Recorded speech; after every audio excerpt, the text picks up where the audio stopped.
Hello dear student, आज हम इस वीडियो लेक्चर में रेजिस्टेंस मेजरमेंट मेथड डिस्कस करेंगे। Subject code IE201। Resistance measurement के लिए इंस्ट्रूमेंट जो यूज़ करते हैं उसको ओम मीटर बोलते हैं अपन। और ओम मीटर जो है दो तरह के होते हैं कनेक्शन वाइज, एक सीरीज टाइप और एक पैरेलल टाइप।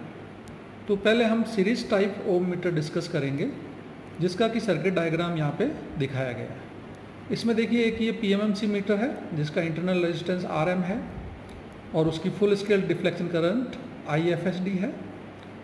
और किसी भी इंस्टेंट में मान लीजिए मीटर में करंट IM है और उसमें डिफरेंट रेजिस्टेंसेस, जैसे R1 एक रेजिस्टेंस है, इसको करंट लिमिटिंग रेजिस्टेंस बोलते हैं। R2 एक रेजिस्टेंस है जिसको जीरो एडजस्ट रेजिस्टेंस बोलते हैं।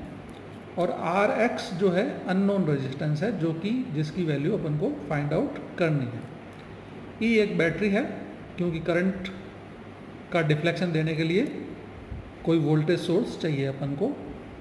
I1 करंट इसमें सर्किट में फ्लो हो रहा है, देखिए पॉजिटिव से नेगेटिव की तरफ जाएगा current. I2 current R2 resistance में फ्लो हो रहा है और किसी भी इंस्टेंट में मीटर में करंट जो है IM फ्लो हो रहा है। तो जैसा कि मैंने बताया, R1 करंट लिमिटिंग रेजिस्टेंस है, R2 जीरो एडजस्टमेंट रेजिस्टेंस है, E इंटरनल बैटरी है, RM मीटर रेजिस्टेंस है और Rx जो है अननोन रेजिस्टेंस है। तो इस सर्किट डायग्राम को देख के अपन कह सकते हैं, देखिए जब किसी स्थिति में मान लीजिए अननोन रेजिस्टेंस इन्फिनिटी है या ओपन सर्किटेड है, तो देखिए सर्किट में कोई भी करंट फ्लो नहीं होगा। इन्फिनिटी करंट मतलब ये रेजिस्टेंस जुड़ा हुआ नहीं है, तो ये सर्किट कंप्लीट नहीं होगा यहाँ से।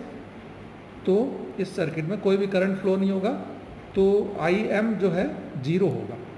तो IM जीरो होगा उस केस में जो डिफ्लेक्शन होगा मीटर का वो जीरो होगा, मतलब डिफ्लेक्शन यहाँ पे होगा।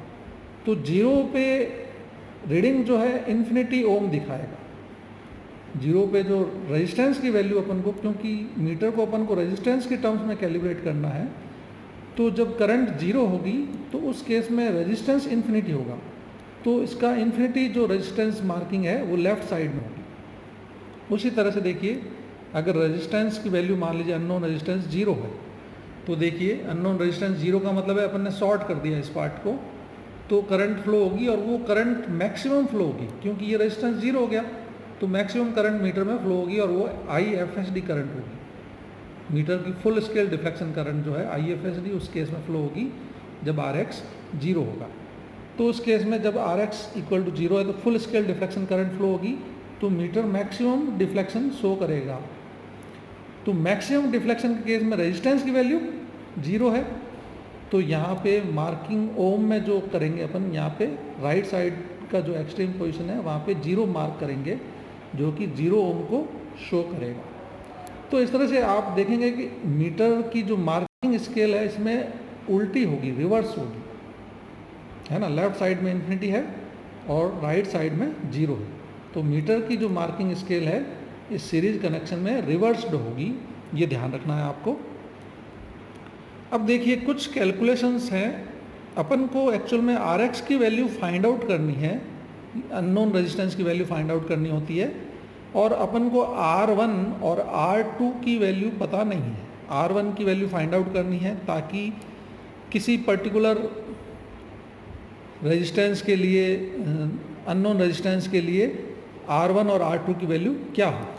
मतलब मीटर को डिज़ाइन करने के लिए, जीरो से इन्फिनिटी रेंज के डिज़ाइन करने के लिए RM अपन को पता है, R2 और R1 पता नहीं है।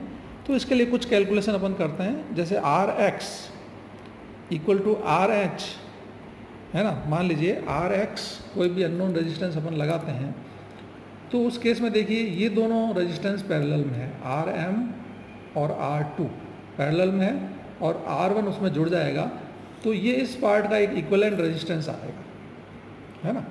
और अगर ये इक्विवेलेंट रेजिस्टेंस इस Rx रेजिस्टेंस के बराबर हो जाए, तो उस केस में जो डिफ्लेक्शन करंट है वो फुल स्केल डिफ्लेक्शन करंट की हाफ होगी। तो उसको बोलते हैं RH, मतलब हाफ स्केल डिफ्लेक्शन प्रोड्यूस करने के लिए जो RH या Rx की जो वैल्यू होगी वो कब किस स्थिति में होगी, जब Rx जो है R1 plus R2 into RM upon R2 plus RM, मतलब इन दोनों का पैरेलल कॉम्बिनेशन प्लस R1 की वैल्यू के बराबर होगा, जब हाफ स्केल डिफ्लेक्शन अपन को मिलेगा।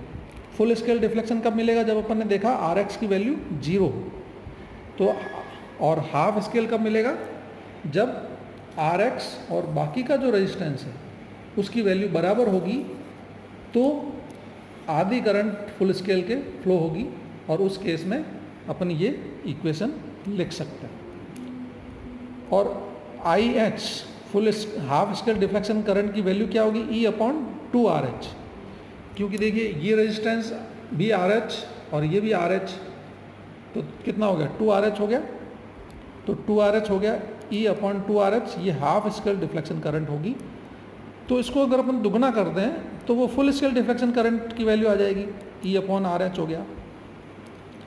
अब देखिए ये पैरेलल कॉम्बिनेशन है रेजिस्टेंस का, यहाँ पे ये दोनों रेजिस्टेंस का पैरेलल कॉम्बिनेशन है, तो इन दोनों किसी भी स्थिति में इन दोनों ब्रांच के अक्रॉस वोल्टेज जो है बराबर होगा।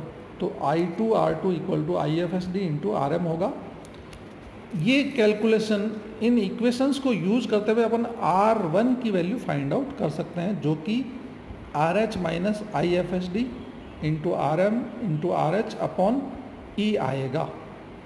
तो इस तरह से अपन R1 की वैल्यू अपन कैलकुलेट कर सकते हैं। R2 की वैल्यू आप कोई भी सेलेक्ट कर सकते हैं। तो मेन मकसद होता है मीटर को जब डिज़ाइन कर रहे हैं अपन, जब अपन को RM की वैल्यू पता है, E की वैल्यू पता है, IFSD पता है, तो R1 की वैल्यू क्या हो, जिससे कि अपन फुल स्केल डिफ्लेक्शन करंट पे और जीरो रीडिंग पे जो है सेटिस्फैक्टरीली अपन रीडिंग ले सके हैं। तो उस केस के लिए R1 की वैल्यू क्या होगी वो फाइंड आउट करनी होती है अपन को। तो इस तरह से हम देख सकते हैं R1 की वैल्यू फाइंड आउट करने के बाद में ये एक ओम मीटर की तरह काम करेगा, जिसमें अननोन रेजिस्टेंस आप कोई भी अप्लाई करेंगे और मीटर जो है उसके अकॉर्डिंग डिफ्लेक्शन देगा, है ना। जब आप जीरो रेजिस्टेंस अप्लाई करेंगे तो फुल स्केल डिफ्लेक्शन करंट देगा, तो उस केस में जीरो रीडिंग मतलब ओम की वैल्यू 0 होगी। और जब इन्फिनिटी मीन्स ओपन सर्किट कर देंगे सर्किट को, तो उस केस में मीटर में करंट 0 फ्लो होगी, जिससे कि ये डिफ्लेक्शन 0 देगा। तो यहाँ पे अपन मार्किंग इन्फिनिटी की कर देंगे। तो इस तरह से किसी भी दूसरी अननोन वैल्यू के लिए इनके बीच में रीडिंग आएगी, बीच में कहीं पे भी रेजिस्टेंस के ओम की वैल्यू के डिपेंडेंट कोई भी वैल्यू आएगी, तो उस तरह से ये फिर मीटर रीडिंग देगा। तो दो वैल्यू के लिए अगर अपन ने कैलिब्रेट कर दिया 0 और इन्फिनिटी के लिए, तो बाकी बीच की जो रीडिंग है वो अपने आप आ जाएगी। अब लेकिन यहाँ पे दिक्कत ये है कि यहाँ पे जो शुरू की वैल्यू है ये यहाँ पे रीडिंग कंजस्टेटेड होगी और बाद की वैल्यू थोड़ी फैली हुई होगी। तो मीटर एक नॉन लीनियर वे में फैशन काम करेगा, क्योंकि शुरू की वैल्यू जो है वो कंजस्टेटेड होगी और बाद की वैल्यू देखिए फैली हुई होगी। तो ये मीटर का जो शेप होगा मार्किंग का वो आपको इस तरह से दिखाई देगा। तो आप बीच की किसी नॉन रेजिस्टेंस वैल्यू के लिए आप रीडिंग लेते जाएं और इसकी मार्किंग कर सकते हैं, ताकि मीटर कैलिब्रेट कर सकें आप। तो इस तरह से ये सीरीज टाइप ओम मीटर जो है रेजिस्टेंस ओम मीटर डिज़ाइन हो जाएगा, और इसको आप फ्यूचर में यूज कर सकते हैं किसी भी अननोन रेजिस्टेंस को फाइंड आउट करने के लिए। तो आज का लेक्चर अपन यहीं कंक्लूड करते हैं। Thank you.